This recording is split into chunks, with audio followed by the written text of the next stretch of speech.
guess we want to approve the agenda. Are there any changes? No, there are no changes. I think that, actually, I think that if we want to, I had sent all of you also a document where I extracted all some of your comments from, do you have that? In here, do you want to add it? Yeah, yeah, let's add that, and maybe I can make some copies of that for the folks in the audience. It doesn't really have any new, I don't think there's any really new material in it, it's just some extracts, so we can get some copies of that in a second. So does everyone know what I'm talking about?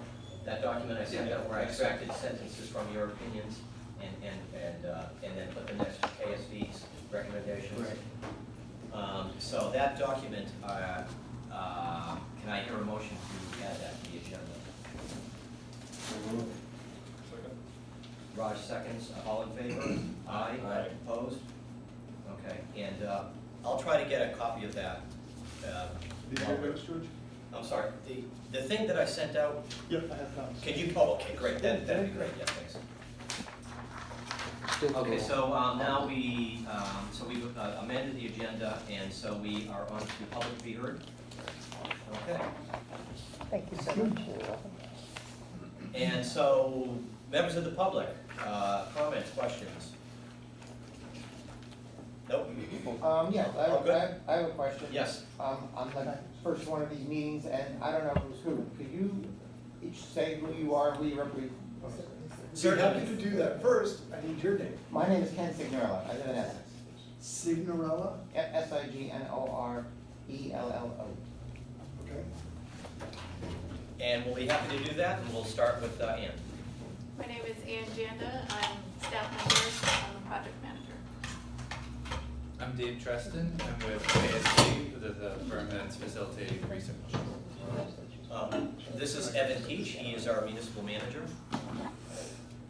Andy Wass, member of the select board. I live outside the village. Max Levy, vice chair of the select board and vice chair of the subcommittee. George Tyler, I'm vice president of the board of trustees in Essex Junction. Russ Shaw, Board of Trustees. Greg Duggan, deputy manager. And the four members that are on the board, one is from Essex. These two guys are from outside the village, and Raj and I are from inside the village. Thank you. And do we have representation from KSV? Right there. Yeah. Oh, no, I'm sorry, thank you. I meant- Senior moment. yeah. Okay, everyone good? So we will now get on to the business at hand, and I think what I'd like to do is probably hand it over to Abe real quick, and I think what we can do is just have a sort of an open discussion, if that's okay. You want to kind of take us through it? I was going to start this off. I didn't initially, when I was thinking how I was going to run the meeting, and I hadn't seen this, we hadn't gotten this discussion guide from you yet. Okay.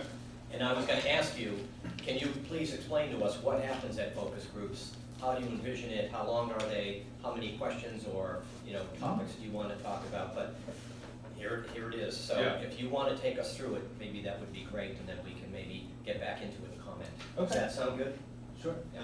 And maybe I won't go through line by line, No, but not I'll just give necessary. you a sense of all the different sections here. Right. But what this document is here, does everyone have it should say focus group discussion guide at the Yes. top? So we're all looking at this, okay.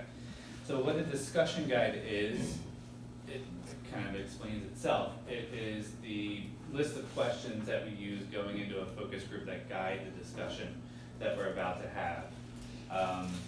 In some cases, we'll read the questions as they are listed in the guide, but many times we're also just asking the questions as they come up in conversation as the conversation flows. So we may jump around a little bit in the guide, but really this is just to put onto paper what are the types of things that we want to ask people and how do we want to structure the conversation. That's another big part of this document is that it creates a structure for those conversations so that we're not all just getting in a room and just saying, all right, tell me about your day and tell me what you think about the merger. Right.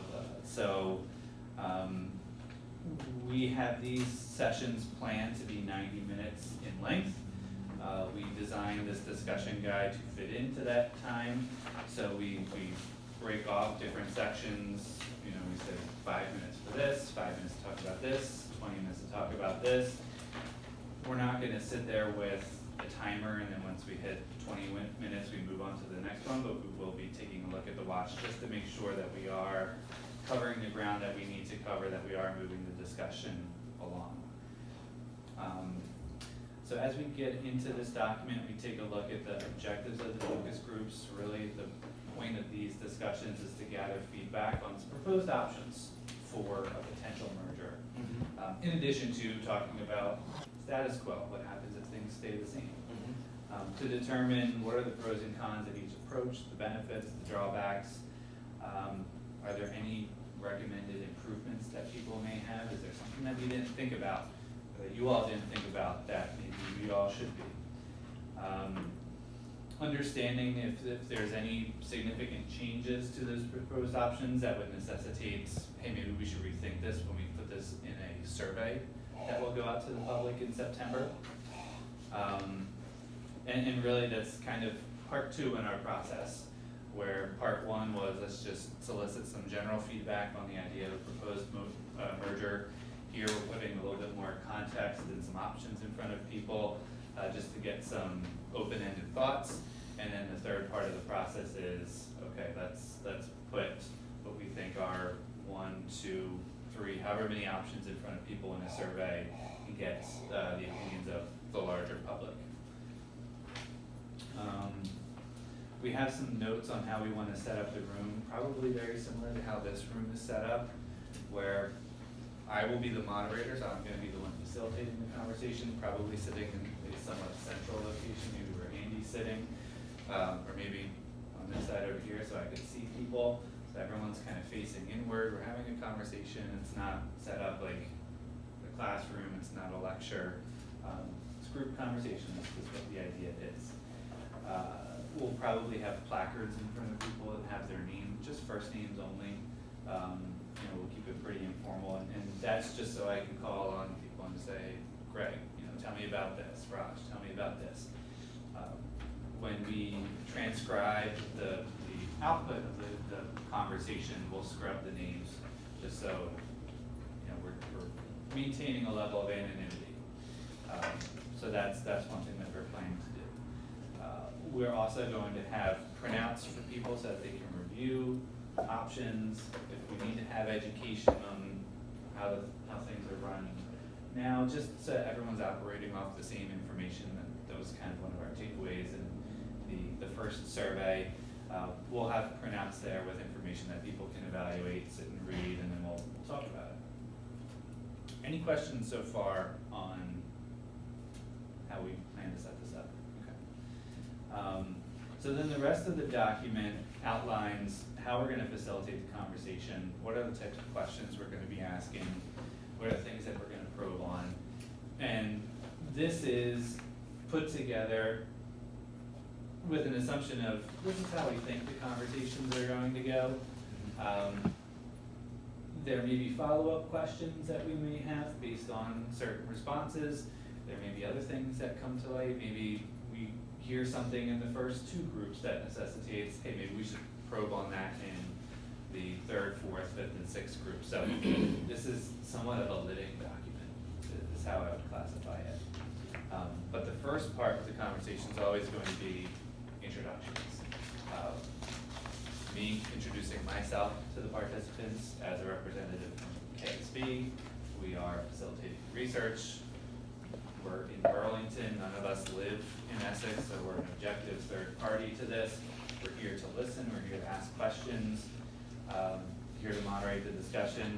I may have a few colleagues joining me who will be there to take notes during the conversation. I will introduce them. One of them may be setting up the audio recording, so I'll introduce him as well. None of you all will be present at the discussion, and I'll explain why that is. And that's so that everyone can feel free to share their thoughts and not have your presence there impacting any of their responses. But letting them know that, you know, we are gonna share the outputs of these discussions, to the public. We'll establish some ground rules, and really it's just about general civility when you're having a group conversation. Try not to talk over each other. Establishing that, you know, I may be calling on people to provide responses just to make sure everyone is engaged. A note in there about the audio recording that everyone at that point will have agreed to, and talk about the purpose of that. And then really it's just feel free to share your honest, candid thoughts. There are no wrong opinions. Try to make it a judgment-free zone as much as possible. Just keep it simple. Sometimes we need to put that out there in focus groups. Okay? We'll have each of the participants introduce themselves, you know, say whether they're a resident, where in Essex they're a resident of, maybe how long they've lived in the community, and maybe we'll see, you know, after the first group or two, if this starts to become too long, we may cut it, but just tell us what's your favorite part about living in Essex. Just kind of warm people up to the conversation to start sharing, feel comfortable with each other. Also, I think it's a good positive moment to start off, as opposed to, what do you hate about living in Essex? We don't want to start there. So then we'll establish why we're having this conversation. Hopefully at that point, most people already know what we're here to do after filling out the research screener, but it's just a reminder that we're to talk about the potential merger, that we're gonna be looking at a couple different options to get some feedback. We also wanted to share some information that talks about the current structure, so everyone is up to speed on that. Then we'll talk about, you know, at some point in the conversation, we'll share the potential options, but we'll also talk about status quo. And just caveat that we're putting in front of people, it's not the final, these are the final proposals that are being considered. This is not the exact language that may end up on the ballot in November. Like, these are things that we just wanna get feedback on so we can shape them and make them better. If, you know, that's what, you know, this process leads to. And then the overall goal of this is to impact a future survey, you know, let people know we're having a couple group conversations here. Unfortunately, we weren't able to fit all the residents of Essex in one building to get everyone's thoughts, but that's the purpose of the survey that's gonna be taking place in September. Any thoughts on the intro? Okay. We'll have about 5 minutes of education and level setting is what we're considering this section. As far as stimuli, we'll probably have our goal is to have a one-page description of the current governance structure. We'll work with you all to put that together just so we have the correct information, which could include a map that shows the borders of the town of Essex and then the village of Essex Junction within. Talk about how voting works, talk about representation, how that set up the governance structure, taxation structure, just so everyone has that key information, because as I looked at your responses to presentation and just responding to what people said in our original survey, it seems to be some misunderstandings on how things work, even as people identified. Yes, I'm somewhat knowledgeable, very knowledgeable about how things work, so I wanna make sure everyone's operating off the same information. I know in one of these meetings, I believe it was Bridget Meyer had shared the idea of potentially showing a video, and then I believe she shared the link with you, Greg, and then you sent it to us. If we find that that's easier than doing a printout, we may do that. I think that video is about 3 minutes long, so it wouldn't take that long to go through, but it kind of covers a lot of this material. I think there was something about, sorry to interrupt, I think there was something in there that wasn't quite. Yes, and Parks and Rec, it refers to the Parks and Rec being part of the school district still, because that was in that timeframe. Okay. Right, so there is a little inconsistency in there now. Okay. that- Yeah. About 3 years old. Yeah. Yeah. So then, why don't we scrape the video idea, because we don't have time to update that video, and it would probably be easier just to put a one or two pager together with that information. Yeah. Okay. So we are working on a 2-pager Okay. and hoping to have it ready for you to use, which would probably take care of the last 2 bullets. Great. be like final, you know, maybe you can also get some feedback on it. Sure. From the participants. Okay. Yeah, and the last two bullets are the FAQ document and then the list of town services, what's currently combined, what's currently separate, paid for separately. Okay. And then after we go through this education, we wanna give people a moment, if there's anything that's confusing to them, if they have any questions about what they've read or seen, you know, please let us know. Many instances, I may not have the answers to that, and that's okay. The idea is that if they're confused by anything that I don't have an answer to, that's something that we'll take a note and say, that says, residents are confused about this, and I'm confused about this too. So that it's just more, insight for you all as to, you know, what people know, what they need a little bit more help with in terms of evaluating this. Okay? So then the next part of the conversation is to share proposed merger options. And our recommendation is to have one page, option one, showing what's going to change or what could potentially change in terms of the governance structure, taxation, representation, how people are represented, any changes, potential changes to services in the village and outside the village, or if they're serving the town overall. Changes in terms of how and when people vote, and then any definitions of terms if necessary. You know, if we're talking about at-large districts, we may need to define that for people. Anything that we can kind of distill it down to very high level, very approachable for the general public, that would be ideal here. We don't wanna throw too much legalese or government speak in front of people if that's just gonna cause more confusion. We know there's gotta be a balance because there are certain things that we need to talk about that, you know, may be somewhat technical, but as easy as we can make it for people to understand, that's what we're after. Okay. And again, this is another moment where we're gonna need help from you all to determine, you know, what is it that you wanna put in front of people. So I don't want to, just briefly interrupt you. So in other words, you're looking for us to, you're anticipating that we're gonna have 3 governance options sort of mapped out in terms of representation, tax impacts, voting, et cetera. We're gonna have the full vote for 3 different options. Is that one? We were Is that correct? thinking 2 options. 2 options and a status quo. Third being status quo. Okay, gotcha. Okay, sorry. Go ahead. Are there any questions or thoughts on that? Does that seem? And would this include like an estimate of the tax impact? Yeah, well, I don't know, Dave, I don't know if you want us to sort of break here for a second and have us kind of discuss this. I think that would be helpful. That would be helpful? Yes. So any thoughts so far on what Dave has suggested? That's so far.